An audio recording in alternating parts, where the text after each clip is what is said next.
И почитувани, како што веќе најавив, господинот Васил Наумов, директор на Агенцијата за иселеништво, правник, но и добар познавач на политичките ситуации во Македонија, е гостин во вестите на телевизија Нова. Чинам по прв пат сте во нашата телевизија. Ви благодарам што ја прифативте поканата и добре дојдовте. Ви благодарам и на вас за поканата и за можност да се обратам на македонските гледачи и на гледачи на телевизија Нова. Да, ви сте супер пат овде. Се надевам не и последен пат. Така. Јавноста е во очекување за формирање на нова влада. Председателот Ѓорѓе Иванов уште пред чинам 2 недели јасно кажа дека оној што ќе собере 61 потпис, тој ќе има можност да го добие мандатот за формирање на нова влада. Како добар познавач на состојбите во Македонија во моментов, што мислите според вас, во кој временски рок Македонија ќе добие влада? Во кој временски рок ќе добие Македонија влада? Е тешко да се договори, бидејќи Македонија стана заложник на една платформа изготвена надвор од Македонија. Ние сите знаеме и iščekуваме што ќе се случи со таа платформа, дали македонските партии, некој од македонските партии ќе прифати платформата и што ќе прифати од таа платформа. Видовме дека ВМРО-ДПМН категорично одби да се дискутира по основните барања од платформата, а тоа е промена на уставот со цел албанскиот јазик да биде изедначен како втор службен јазик во Република Македонија и исто така албанскиот народ да биде конститутивен народ во Република Македонија, така како што бара значи оваа платформа. Ќе видиме сега како ќе одговори на платформата СДС. Многу е интересно затоа што имаме анкети кои се објавуваат изминативе денови од други телевизии проопозиционо настроени, про-СДС настроени и би сакал да ја прокоментирам таа анкета. Таа анкета кажува дека грубо некаде 86% од гласачите на ВМРО-ДПМН се противат на било каква платформа и било што прифаќање на било што од таа платформа. За разлика од тоа, гласачите на СДСМ 50% се категорично против, а само 17% се за, меѓутоа да се има предвид дека во тие 17% поголемиот дел од значи, гласачите на СДС се етнички албанци, сосема разбирливо дека тие поддржуваат платформата.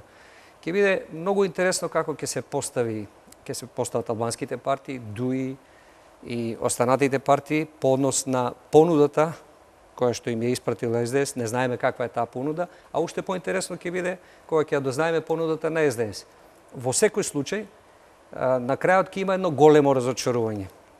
Дали ќе биде разочарувањето на страна на гласачите македонци во СДС, оние кои што го поддржаа СДС и веруваат дека нема да се прават никакви отстапки, или пак разочарувањето ќе биде на страна на албанските гласачи кои што го поддржаа СДС пак, но и оние кои што ја поддржуваат оваа платформа, останува да видиме. Во секој случај разочарување ќе има затоа што кажав јас и во една друга прилика, крајна брана за сите овие барања на албанските политички партии кои не се оригинерно во овој момент поставени така од самите албански партии во Македонија, бидејќи ако беа оригинерно наши, ќе беа уште пред изборите. Значи, крајна брана е Уставот на Република Македонија, за чија промена треба двотретинско мнозинство, а такво двотретинско мнозинство не во овој момент ми се чини никогаш нема можност да се собере за да се направат такви промени. По однос на платформата уште една работа, значи барањата на албанските политички партии, за мене оваа платформа не е изненадување, бидејќи барањата на албанските политички партии уште од кога постоеше само ПДП се исти. Албанците да добијат статус на конститутивен народ во Република Македонија и албанскиот јазик да биде службен јазик во Република Македонија со еднаква важност и значење како македонскиот јазик. 1991 година албанската политичка партија ПДП и нивните пратеници не гласаа за првиот устав на Република Македонија токму од овие причини. Ми се чини и ја напуштија и седницата. Сега новото во целата оваа работа што оваа платформа се поставува како услов за формирање на влада. Инаку тие барања нивни си провојуваат цело време и дури за време на постконфликтната, односно во текот на конфликтот 2001 година и разрешувањето на конфликтот со потпишување на тој рамковен договор кој се преточи во уставни измени на Уставот на Република Македонија. Значи и тогаш албанците имаат такви барања, значи представниците на албанските политички партии во Република Македонија, меѓутоа тие барања, разбирливо, не беа прифатени од македонските политички партии, иако во таа ситуација ние бевме на некој начин поразени во таа војна. ние капитулиравме. Да. Така, ми се наметнува прашањето на ова што веќе го говорите. Долгогодишните коалициони партнери ДУИ и ВМРО ДПМН не успеа да се договорат. Го имавме за гостин лидерот на ВМРО ДПМН Никола Груевски токму во телевизија Нова, каде кажа дека двојазичноста на целата територија и албанската платформа подпишана во друга држава биле каменот на сопнување во разговорите со ДУИ. Што мислите, што е прифатливо за СДСМ? Дали СДСМ, што ќе прифати СДСМ од ДУИ? Дали мислите дека тие ќе прифатат таа албанска платформа и се она што сега се наоѓа во писмениот договор? Што и да е прифатливо за СДСМ, се едно е. Уставот не може да го сменат.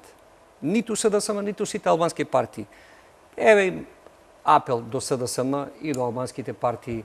Слушам од нивните аналитичари проопозиционно настроени, од така наречени аналитичари, експерти, од телевизии, медиуми, дека бил во подем СДС. Па ни дават и анкети кај што покажуваат дека имал подем, дека имал зголемен број на албански гласачи кои ќе гласеле за СДС. Одлична можност да излезат на нови избори и таа предност и тој подем да го ефектуираат и да докажат дека може да соберат 80 пратеници ако гласаат сите албанци за нив и македонците ако гласаат за нив. Еве можност ќе го сменат уставот и ние ќе прифатиме тогаш ако го сменат уставот. Меѓутоа, јас чисто се сомневам дека може да дојде до таква ситуација, бидејќи мислам дека, како што кажав на почетокот, ќе има големо разочарување или на страна на македонските гласачи за кои гласале за СДС, или на страна на албанските гласачи. Со оглед на тоа дека уставот нема да може да се смени, поправо сметам дека разочарувањето ќе биде на страна на албанските гласачи и за СДС и за албанските политички партии и мислам дека ова само ќе ја разлекува кризата непотребно. ВМРО ДПМН се јасни во своите ставови дека повторни избори се решение за излез од оваа новонастаната ситуација. Се споменува дека може да се случат заедно со локалните, СДСМ пак се децидни велат дека тоа не е решение и не е опција и не е услов. Нови избори не доаѓаат во предвид. Што мислите, дали Македонија ја очекуваат нови парламентарни избори? Јас не би можел да ви кажам во моментот дали Македонија очекуваат нови парламентарни избори, иако очигледно тоа е решението, поготово во ситуација кога опозицијата смета дека се во подем, дека добиваат на гласачи, дека добиваат на подкрепа, не знам зошто не би излегнале на избори. Тоа е најлогичното. Меѓутоа, од друга страна, сметам дека тоа се само празни блефови, бидејќи тие се плашат од избори, знаат дека тоа што го ветиле нема да може да го остварат. Од друга страна ги прелажаа македонските гласачи да гласаат за нив, ветувајќи им дека нема да има никакви промени, но сепак кажав, што и да предложат СДС во врска со платформата на албанските партии, нема да биде во можност да се реализира затоа што во крајна линија тука имаме браната уставот на Република Македонија. Многу интересно ќе биде и воопшто како ќе се постави во целава ситуација ДУИ, но и ДПА, кои што за цело време зборуваат дека тие ги координираат своите активности со меѓународната заедница, односно со партнерите од меѓународната заедница. Сега, бидејќи меѓународната заедница е многу широк поим и де факто не постои таква работа, освен некои основни интереси кои што ги има таа меѓународна заедница, заеднички како демократски вредности и слично, да видиме кои се партнерите на ДУИ, значи и на ДПА. Ако до сега нивните партнери беа Европската унија и Соединетите американски држави, сега сме сведоци на тоа дека Соединетите американски држави ја менуваат политиката под раководство на председателот Трамп и тие се залагаат, односно политиката на председателот Трамп е неинтервенција и немешање во внатрешните работи на други држави. Интересно е да се види дали ДУИ и ДПА ќе ја следат официјалната политика на Вашингтон или пак ќе се врзат за поранешната администрација, за демократите кои ги изгуби изборите, за Сорос и ќе влезат во коалиција со Сорос, односно со СДС. И тогаш, значи, ќе знаеме точно дали е вистина тоа што кажуваат ДУИ и ДПА, дека ги слушаат партнерите нивни и се договараат со партнерите од меѓународната политика, или пак тие следат една друга политика, а тоа е политиката на губитниците во изборите во САД, Демократската партија, Сорос и сите што следуваат со тоа. Веќе кога сме кај меѓународниот фактор, некако чинам изминатиот период многу пораки стигнуваат од дипломатскиот кор од земјава и имавме можности во вестите да слушнеме денеска од холандскиот амбасадор, потоа од Жбогар, претходно беше тука Хан. Некако Европската комисија упати една порака дека влада со широка поддршка е решението од оваа состојба. На што мислат тие? Дали мислат на широка коалиција? Што мислите за овој став? Каква порака упатува Европската унија? Што и да мислат, тие мислат на нивните интереси, на интересите на Европската унија, кои не се и не мора да бидат исти со интересите на Република Македонија.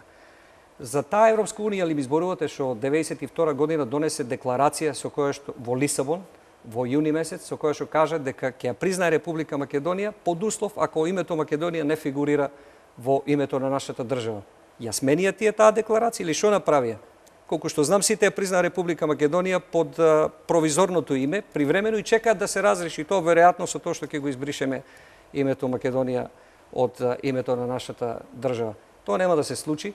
Тие може да и кажуваат нивните ставови, нивните интереси, но тоа се нивни ставови, нивни интереси.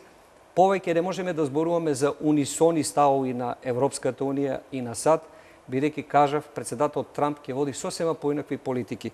Веројатно знаат вашите гледачи, имаше во медиумите ставови изнесени на господинот Тед Малох, човек кој бил брифиран на страна на председател Трамп за еден амбасадор на Соединетите Американски држави во Европската унија. Зошто е ова важно?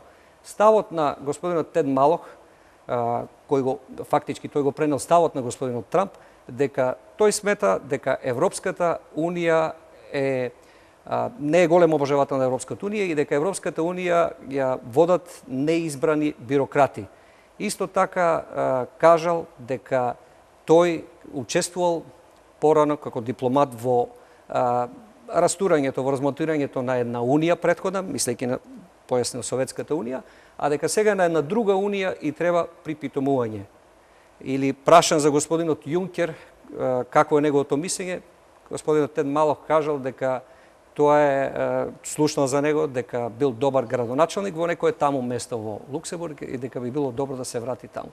Ете, такви се релациите помеѓу САД и Европската унија. Затоа да не се држиме до тоа дека постојат унисони ставови помеѓу САД и Европската унија или внатре помеѓу земјите во Европската унија, затоа што и тие земји во самата Европска унија си имаат своји интереси. Еден е интересот на Германија, видовме во мигрантската криза, друг е интересот на Австрија и на Унгарија. Исти е интересот различен на земјите од Вишеградската група. Значи станува збор за различни интереси, различни ставови. Секој од нив може да го каже својот став, меѓутоа ние овде во Македонија решаваме за нашите работи и ние треба да се договориме меѓу себе како понатаму и што ќе правиме. Господине Наумов, ве прашувам сега како директор на Агенцијата за иселеништво. На последните избори Македонија не доби пратеник од иселениците. Како гледате на ова? Што е проблем? Жално е што Македонија не доби свој пратеник од иселениците.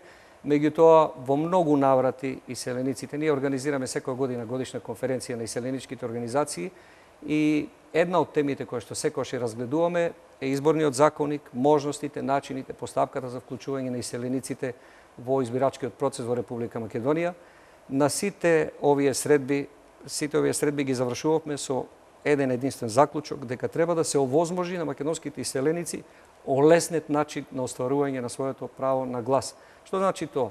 Вие знаете дека имаме земји како Австралија, како САД, каде што има 3-4 САД има 3-4 конзуларни представништа и една амбасада, каде што можат да гласаат македонските иселеници и голем дел од нив треба да поминуваат илјадници километри за да го остварат своето право на глас. Истото е и во Австралија.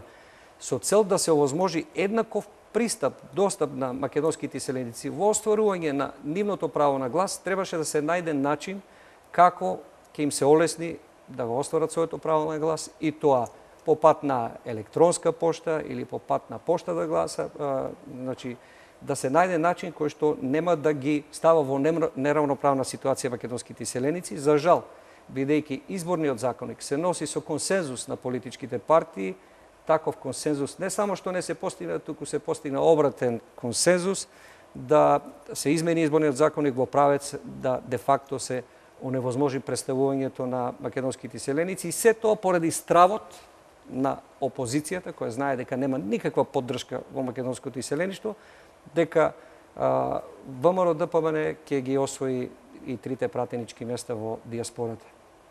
Уште едно прашање пред самиот крај. Некако иселеништвото и заминувањето на младите од државата се представува како еден проблем во поново време и не само во Македонија, туку и на Балканот. Од владата велат дека прават се што е можно да донесат странски инвестиции, да отворат нови работни места за колку што може повеќе Македонија, македонските мозоци, млади луѓе да останат на оваа територија. Многу шпекулации имаше околу бројките. Дали имате вие некаква бројка околу тоа колку млади се иселени од Македонија? Едно е сигурно дека од Македонија се иселуваат и ќе се иселуваат, како што впрочем се иселуваат и од сите останати земји. Една Германија бележи иселување и тоа на највисоко образованиот кадар во правец кон САД. Има многу статистики, многу шпекулации за бројот на македонски иселеници. Јас деновиве видов една анализа, правена веќе не знам од кој, која што кажува дека 24% од македонците се иселиле од Македонија. И мислам дека таа е најточна од сите анализи кои ги видов. Меѓутоа, појасненијата кои ги дава таа анализа се многу точни. Станува збор за иселување од Македонија во период од 45-та наваму. И најголем број на македонци се имат иселено, нема да поверувате каде они што не прочитале ќе помислат дека е тоа Австралија или Америка или Германија. Не, во Турција.